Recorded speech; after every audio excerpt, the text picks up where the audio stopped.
Welcome to Talking Truth Ministries, where our mission is to share the truth, the whole truth, and nothing but the truth. Our vision is to lead someone to the epitome of truth, Jesus Christ, who is the way, the truth, and the life. And he said that you shall know the truth, and the truth shall make you free. And that's what it's all about, being free from the forces in this world that would lie, deceive, and ultimately try to destroy each and every one of us. So tonight is my Search for Truth Bible Study night. So we're going to just commence with that. And we pick up where after the time of Joshua and the nation of Israel had conquered pretty much most of the promised land, they still had a few areas that they failed to conquer. I don't know if they got tired of warfare, but there were giants involved, and maybe they just got sick of dealing with it. I don't know. But anyway, so then we pick up with a time in the history where Israel was basically led, not ruled by, but led by judges. And these aren't like judges that you think of today where they, sit in a courtroom. No, these were just people that God chose to lead Israel, specifically when they were having to come against any of their enemies. There were 15 of the judges, and we're just going to go through a couple of the more prominent ones. Well, three of them. Samson, Gideon, and Samuel. There's many more, Deborah and Jephthah, and I can't think of them now. But anyways, but these are ones that had a significant amount of their history recorded in the scriptures. Now, I know everybody, probably even those who are not believers, have heard of Samson because he was the strong man of Israel, literally. But then there's Gideon, and Samuel was actually the last judge. But we'll talk about Samson, we'll talk about Gideon first. He was the first one that's on our list here. He's in Judges chapter 6, 1 through 7:25, and he was really nothing significant about Gideon. He was his father was an idol worshiper, but God chose him anyways to lead Israel against the Midianites, who had kept stealing their grain and were just being bullies, if you will. So Gideon gets a visit from an angel of some sort, and given this mission to I want you to lead Israel. Well, Gideon's like, yeah, who am I in my father's house that you should choose me, kind of a thing. I don't know if he was trying to be humble or he was just trying to get out of it. I don't know. But God the angel convinced him that he was the one that had to do it. Well, Gideon needed a couple convincers. So this one might be a part of Gideon's life that people know about, is that the fleece. He placed a fleece before the Lord. So he says, okay, here's a fleece, which is a piece of wool from a sheep. And in the morning, let the ground, and I might have these backwards, doesn't matter. In the morning, let the ground be full of dew, but the fleece laying on the ground be totally dry. So he got up in the morning, and sure enough, the ground was wet from dew and the fleece was dry. Well, Gideon's like, okay, I want one more try. He says, let the ground be dry and the fleece alone be wet with dew. Woke up the next morning, sure enough, the ground's dry and the fleece was wet with dew. And so Gideon was convinced, and he starts to gather an army. And this army, originally, he gathered was 32,000. Now, mind you, he's coming up against an enemy of, it's recorded as 185,000. Again, that's one of these high numbers that maybe is a mistranslation, but I won't go into that. But let's just stick with what it says, 185,000. So 32,000 isn't a lot anyways. Well, the Lord tells Gideon, yeah, you got too many people here. So ask him, whoever's afraid can go home. Well, 10,000 of them leave. Just, yeah, we're afraid, I'm going home. So Gideon's like, okay. So the Lord says, nope, still too many, because I don't want you to think that you had anything to do with this victory. So the Lord tells him to go to the river, tell all the troops to go to the river, take a drink.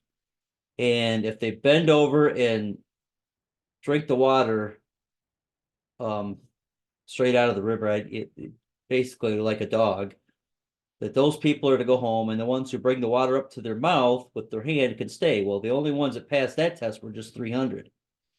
Well, here's Gideon with 300 men. They don't really have any weapons, so to speak of. And God said, okay, we're gonna just go and camp on the hillside, but I want you to get some pitchers, which are basically pottery jars, if you will, with a candle in them. And when I tell you, you're gonna light the fire, and I'll give you your marching orders. Well, in the meantime, down in the enemy camp, two soldiers are sleeping in the tent, and one wakes up and says, wakes the other one up, said, I had this dream about Gideon, and a soldier, or I mean, and a sword, and a rock comes down and crushes the army, or something like that. And the other says, oh my, that's Gideon and his army are going to destroy us. So they get up and they get scared, and they get out of Dodge, and everybody else, they wake everybody up and says, we're going to be destroyed. The Israelites are here. Gideon's leading them, and this and that. And well, at this time, so it's real early in the, maybe even around midnight, or the middle of the night. That's when God says, okay, take your torches and your trumpets and rush down after them. And when you get near them, blow the horn and break the pitchers so your torches are showing. And in the process, God had magnified all that so that the Midianites freaked out, and they started fighting one another, and they killed each other, and there was a great massacre, and Gideon and his army didn't have to do a thing, and they won.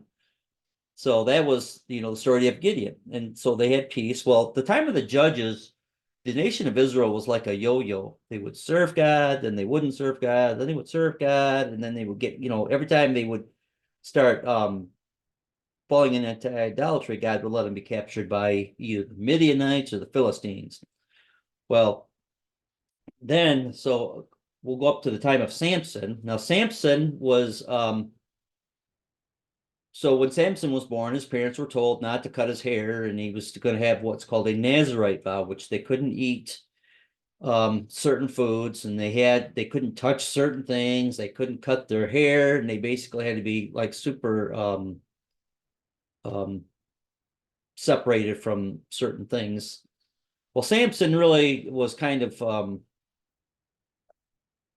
playboy, if you will, and he kept playing around with the Philistines, and he would get trapped into this or that and this one or that, when he'd always, and he had strong power. I mean, he was super strong, and that was because of his Nazarite vow of not cutting his hair.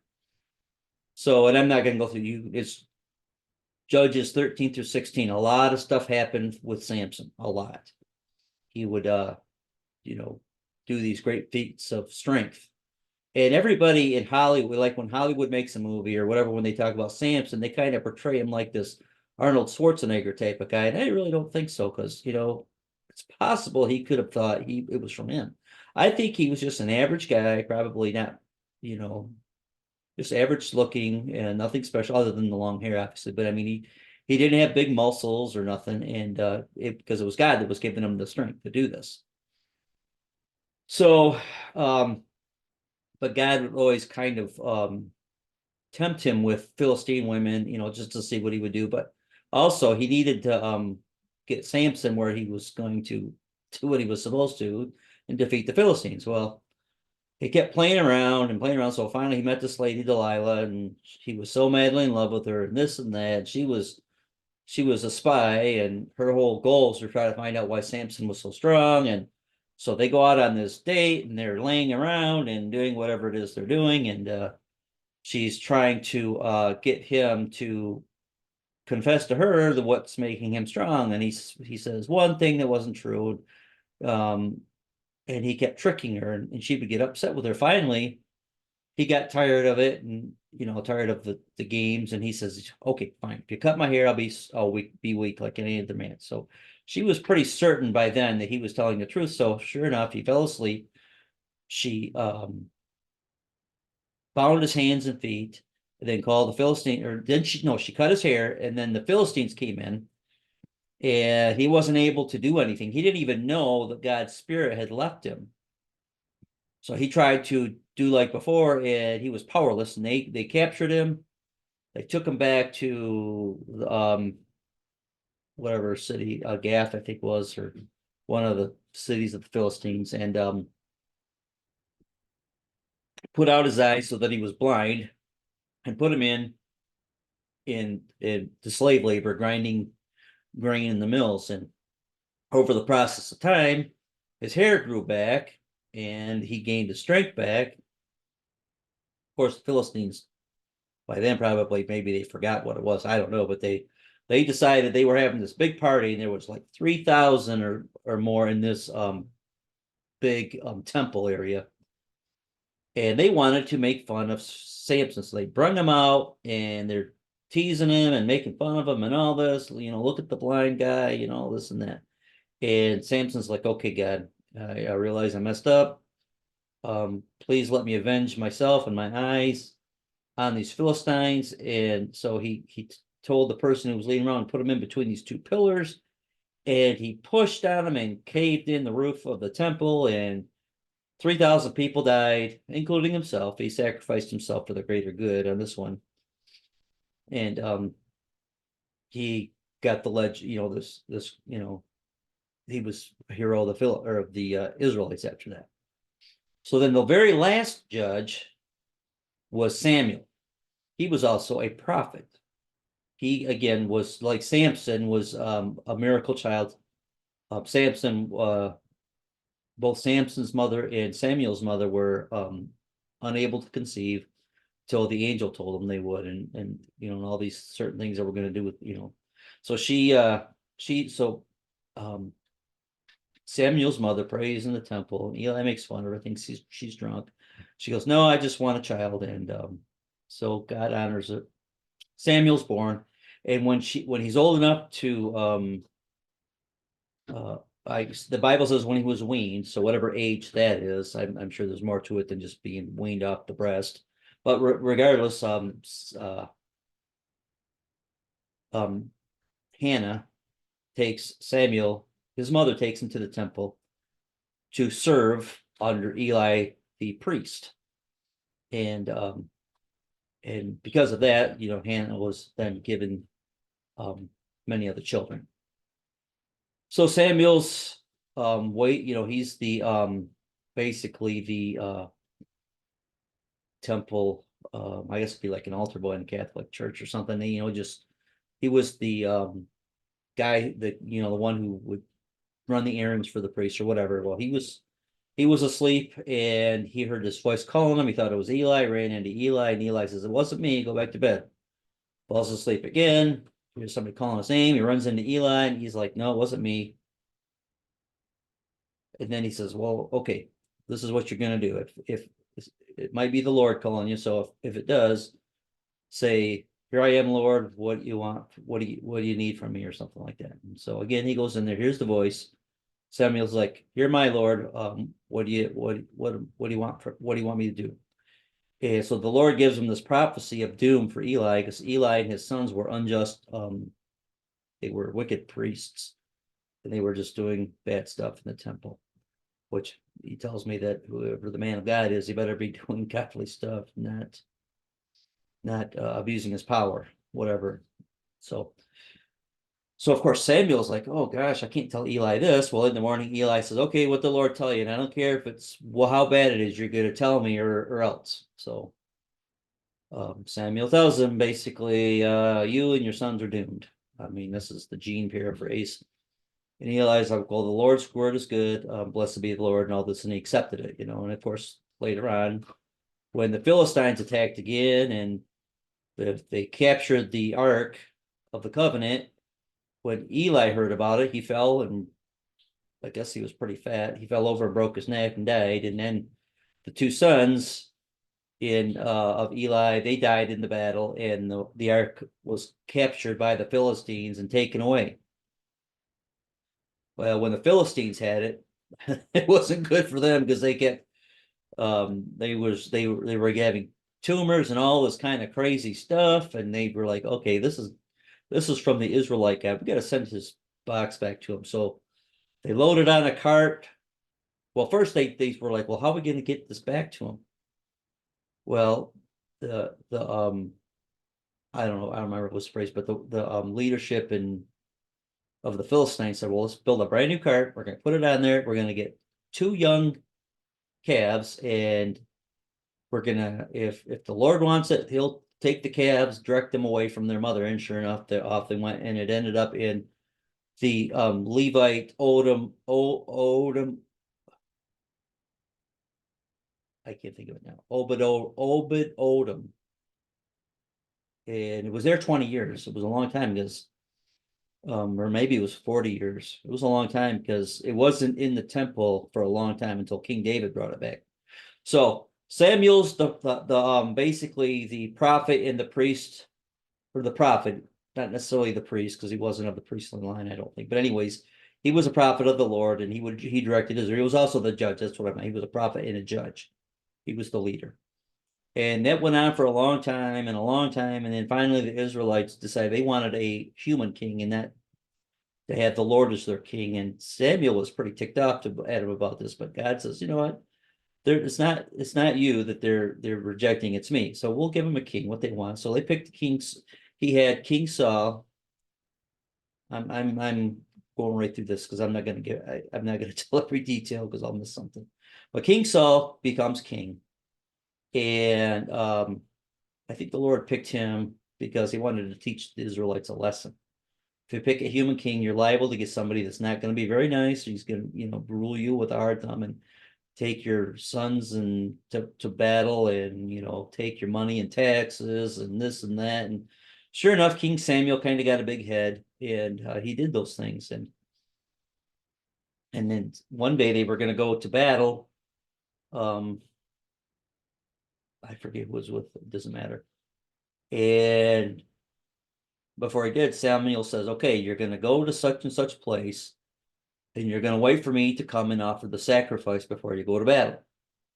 Samuel grabs the army, goes, waits and waits and waits and waits a long time, and they're waiting and waiting and waiting, and Samuel doesn't come. And the soldiers are like, what are we going to do? We can't stay here all day. Why don't you do it? And Saul's like, okay, bring it. I'll do the sacrifice, and then we'll go to war. Well, as soon as he does the sacrifice, it's probably still sizzling on the pit, and Samuel shows up, and Samuel's like, what's going on?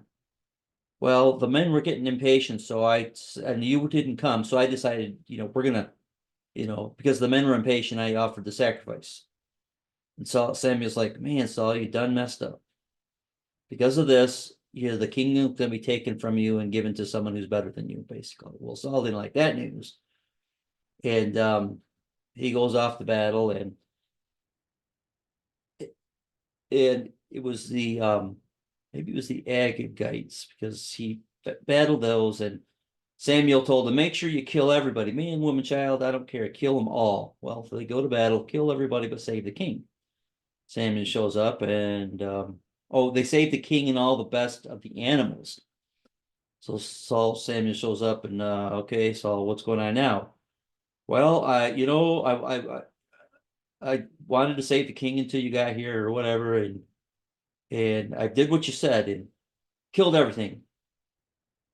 And Samuel's like, well, what's the sound I hear? Bleeding sheep. Well, we saved the good ones for a sacrifice. And Samuel's like, well, obedience is better than sacrifice.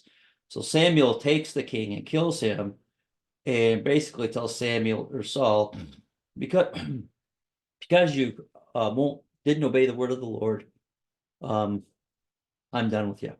I'm done. You're on your own now. God's not gonna be with you anymore. And he leaves. And of course, Saul, he's freaking out. But he's too proud, or too, I don't know, stubborn, but he goes on, and he goes back to his palace or whatever, and an evil spirit enters him. it torments him, and they the king's wise men were like, well, we got to find somebody to play some good tunes here. Maybe some music will calm him down. So they search around and find out. They hear about this young kid of the family of Jesse, who's quite the harpist, and so they call for him. Oh no, not even before. Hold on, back the truck up. So Samuel's like, he's all upset about King Saul, and God said, "Don't be upset. I got another man. Go to the house of Jesse, and I'll show you which one I want to be king." So he goes to the house of Jesse, and Jesse's got 8 sons, and 7 of them are around. And the 8th one, which is David, he's out tending the sheep. He's the youngest. Samuel tells him, "Okay, God sent me to look at your sons." I don't know, he must have told him that to make, I don't know what he told Jesse, but anyways, all the sons come through, and everyone is more handsome than the other, and every time Samuel thinks, well, this must be the one. This God says, I don't look on the outside, I look on the inside. And he gets through all 7, and Samuel's like, well, is this all of them? Do you have any other sons? And Jesse's like, oh, well, yeah, we got this young punk kid he's out tending the sheep. Samuel's like, we're not doing anything more till you send for him. So they send for David. And God tells Samuel, this is the one. So Samuel takes David aside, pours oil on his head, and said, you're basically, David knew what that meant, apparently, because, and Samuel's like, well, when the time's right, you'll know what to do. So through the process of time, they call David to be the harpist. For nobody else knows about this. Jesse's family doesn't even, the brothers don't even know about this anointing for David to be the next king. I mean, he's just a kid, so he's not ready. So Samuel or David's called to the king's palace to play this music, and the king falls in love with David's talent, and he just says, I want you to be like my oh, what's it, like a scribe? Or not a scribe. Can't think of it now. Oh, his little assistant. I can't think of the word right now. It's not scribe, it's something like that. Starts with an S. I mean, my mind is blank. Regardless, so David is King Saul's armor bearer. That's what it is. It's armor bearer. I was thinking of something else. Armor bearer. There's the other words applicable, but armor bearer. So they go to battle and this and that, and David's back home apparently. And they're in the valley of the Philistines, and there's this giant warrior coming out and challenging the Philistine or the Israelites. Well, they're all scared because this guy's, 6 cubits in a span where, it's between 8 and 12 feet. It's really debatable on how tall he really was, but he was pretty big.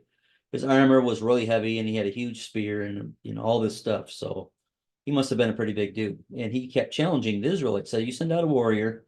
If I beat him, you serve us. If he beats me, we serve you. Simple challenge. Well, nobody would answer the challenge. Not even King Saul, who was supposed to be the big, head and shoulders above everybody else. But he was too afraid. Well, one day, Jesse says, hey, why don't you take some food to your brothers in the army? And he goes there, David goes there, and about the time this giant's out giving his little taunt, he'd done it for 40 days. And David hears this. I'm like, well, what's going on? What's going on? So they tell him about what this giant's challenge was. It says, well, what's the reward if someone kills this guy? Well, the king says you can have his daughter, and you can have this and that and the other. And well, David's like, well, why hasn't anybody gone? And they're like, well, look at this guy. So David's like, well, I'll do it. And his brother's like, what? You scrawny kid, you're supposed to be home tending sheep. You just want to come and see the war. And Dave's like, no, let me see the king. So they take him to the king. He said, what the heck? Take him to the king. King Saul says, yeah, what do you want, David? Oh, I want to go out and beat this Philistine. And Saul's like, look at you. You're just this punk, scrawny little kid, and he's a giant warrior. And David's like, I was tending sheep, and a bear came along, and I tore that thing to pieces. And then along come a lion, and I tore that thing along to pieces. And guess what? This Philistine will end up the same way. And Saul seems pretty impressed. He says, okay, I'll give you your shot. Here's my armor, go do it. Well, David's like, well, I can't wear your stuff. I've not been tested in it. So he goes out, grabs himself 5 smooth stones because he's pretty good with the sling. Goes out there, runs out to the field, and this Philistine giant goes, "What? Am I a dog that just sent, you know, children after me, basically? I mean, I'm gonna tear you up and feed you to the birds." And David's like, you come with me with a shield, a sword, and a spear, and I come with you with the name of the Lord, and you're gonna be the one that's gonna be bird feed. Um, you have blasphemed the name of God, and he's tired of it, basically. So the battle begins, and Saul or Goliath probably, shouts out and charges, and David takes one of his 5 smooth stones and calmly throws it in a sling, winks it around, and it whips it around his head and lets loose, and bam, right in the forehead. A friend of mine, my mentor, Mike Hanifin, always made the joke that was the first guided missile ever. It knocks him out and goes up and takes Goliath's own sword and cuts his head off with his own sword, and he beats the giant. And so he's the hero, and the Philistines run in fear. And side note here, if you're ever wondering why there were 5 stones with one giant there, Goliath had 4 giant brothers, so he must have been aware of them and probably was prepared. Probably they ran too when they seen that their older brother was defeated. If he was the older brother, I don't know, it doesn't say, but regardless. So the Philistines ran, and they became, doesn't really say if they actually followed through on becoming the servants of Israel. Doesn't matter. So David's gone back, he's the hero, and all the people are cheering greater for him, saying, Saul's killed his thousands and David's killed 10,000s. Well, Saul didn't like that because they were giving more honor to David than him. So he got real jealous of David. And throughout the process of time, I'm just going to speed this up. Saul tries to kill David several times, and David had a couple times where he could have killed Saul, didn't do it, and ended up Saul and his sons died in battle, and David is made king. And when David becomes king, he of course he honors the family of Saul still and buries them, and of course he's David's first wife is the king's daughter, and so David's the champion. He loves the Lord because he was, the shepherd boy. If you read, the majority of the Psalms were written by David. I'm giving you a real short synopsis of his life because it was long. And he's king. He's a good king. He's a warrior king, and he defeats all of Israel's enemies, brings in lots of treasure and everything else, and loves the Lord. Does everything he's supposed to, except for, let me see, does it talk about, let me scroll ahead. No, it doesn't. Well, let me do this. So David captured Jerusalem and makes it the capital of Israel. So there's the palace, and there's this, just what ancient Israel is believed to have looked like based on archaeological, stuff. And what I want to show is, hold on. Well, let me finish this and then I'll go through that. So David is a good king, messes up and has an affair with Bathsheba and has her husband killed when she's pregnant. And so David is in disfavor with God, and his son tries to kill him and all this and that. And he wants to build a temple for God, and God says, no, because you're a bloody king of warfare, but your son, who's going to be a king of peace, will build my temple. So David makes all the preparations, comes to the end of his life, dies, and Solomon's king. Solomon is known as the wisest of men because he asked God for wisdom instead of fame, honor, and riches and victory over his enemies. He just wants to be wise. God makes him wise and gives him everything else too. So he's not only the wisest man, he's also the richest man of that time. He's, read First Samuel through Second Chronicles, and it'll give you much more detail than I'm going to go into in this lesson. So I want to talk about this Jerusalem, and then we'll close for the night. So God said his name was in Jerusalem, and in 2 Kings 2:21-14, and he built altars in the house of the Lord, of which the Lord said, in Jerusalem will I put my name. Not only does God say he has put his name in Jerusalem, but this is repeated in verse 7 and also in Ezra Chronicle, Second Chronicles, First Kings, and so what does it mean when God says he put his name there?